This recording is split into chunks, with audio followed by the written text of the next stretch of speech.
сезондук аллергия, тахикардия, остеохондроз дегендерди угуп эле жүрсөңүздөр керек. Балким көп адамдар башынан өткөрүп таткан болушу мүмкүн. Бул оорулар өтө кыйын, адамды кыйнай турган оорулардын бирине кирет. Ушуларды башынан өткөрүп, анан көк шире менен кам сүттүн натыйжасында жакшы болуп айыккан бир эжекебиздин билдирүүсү бар экен.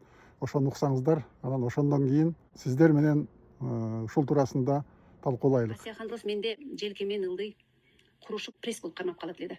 Хиджам алып турчу элем. Бул остеохондроз жүрөктүн да иштешин бузат экен, тахикардия кылып коет экен. Жүрөгүмөн да кыйналып калгам, ага да ичип аткам. Кудайга миң мертебе шүгүр. Дарыларымды таштадым. Остеохондроз ушу менин жалымда болчу. Кыймыл чагыма чейин болчу. Каты кармайт эле. Жатат элем баарынча оюмда. Настойканы шыбап бергилечи, майзди шыбап бергилечи деп жүдөп какап жүрөт элем да. Жаста аллергиям бар эле. Бул жаста менин мурдуларым бүтүп сүйлөй албай чүчкүрүп, ушунчалык кыйналат элем. Өзүм да ысык жакта жашайм.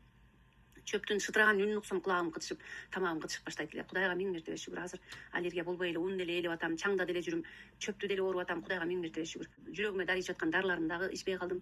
Аябай жакшы экен. Келгиле туугандар, мындай деп акылдашалы.